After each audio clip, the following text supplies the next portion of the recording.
Commercial real estate loses one of its brightest stars. Price declines are hitting office towers, and telecommuting is hitting the IT department.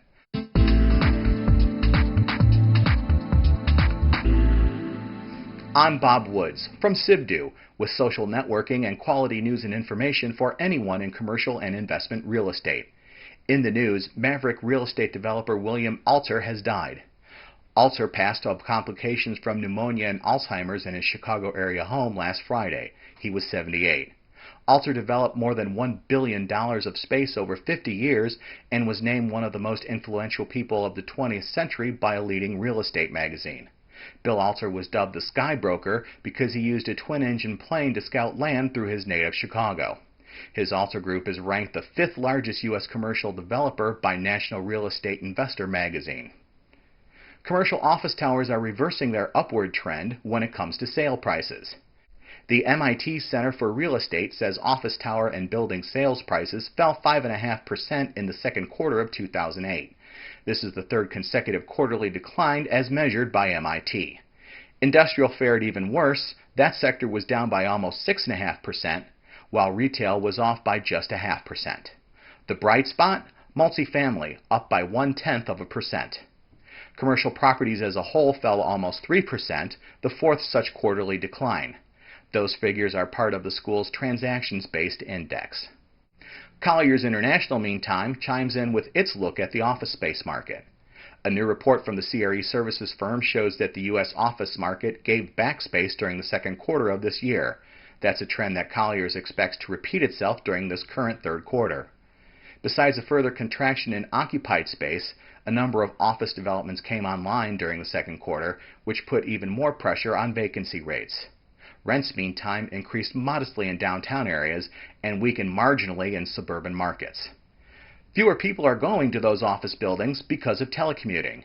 This practice, though, is causing headaches for corporate information technology departments. The Center for Democracy and Technology says the number of people working from home at least one day a week is expected to grow by 4% per year. While the IT security risks of telecommuting are known by corporate leaders, the group says the topic itself is often tabled in the boardroom. Security gaps caused by telecommuting can not only put a company's computer networks at risk, they can compromise customer privacy as well. The center says that companies need to develop and communicate specific policies, tools, and controls to address the telecommuting process and should implement appropriate methods to monitor the privacy and security of these arrangements. Uncle Sam is putting a whole new spin on the concept of give and take when it comes to office buildings. The U.S. Department of Energy set up two initiatives. The goal of both is to develop buildings that use renewable energy generation and efficiency technologies. These methods would then offset energy use from the electricity grid. One of DOE's actions is to launch the Zero Net Energy Commercial Building Initiative. The other is to establish the National Laboratory Collaborative on Building Technologies. As late as 2005, commercial buildings used 18% of energy in the U.S., DOE says. The Zero Net Energy Initiative aims to make this new kind of energy grid-independent building available by 2025. Two items of note for this week's Deal Blotter, sent in by supporters of Sibdu. First, a 4-level parking garage in a 60-story luxury Manhattan condo high-rise is for sale at $14.7 million. The almost 35,000 square foot garage is in the Orion Building at 350 West 42nd Street in Midtown. Eastern Consolidated has the exclusive listing on the property, which is in close proximity to the Lincoln Tunnel. The garage is between 8th and 9th Avenues, has 200 spaces, and is fully leased to Icon Parking until 2027.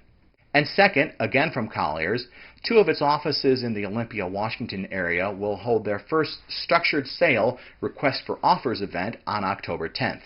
Included in the sale is the iconic Olympia Brewery in Tumwater, Washington. With the RFO platform, a buyer can either bid on a proposed property or buy out the property before the event even happens. Properties range in price from $50,000 to $40 million. Thanks to Melanie Keenan from Rubenstein Associates and Nanette Sorich from Colliers, respectively, for passing those items along. And speaking of when you want to pass along your CRE news, think of us here at Sibdu. We're looking for your bits of information to share with our viewers as well as our Sibdu members. You can email me at bob.woods@ecresystems.com with that information. Again, that email address is bob.woods@ecresystems.com. We're going to get a much shorter email address for you here pretty soon, too. And a quick programming note. Sibdu News is going to weekly broadcast for the rest of August and the first week of September. We'll return to twice weekly shows the week of September the 8th. That's the news from Sibdu, with social networking for all of commercial and investment real estate. I'm Bob Woods. Have a good day, and I'll see you back here next week.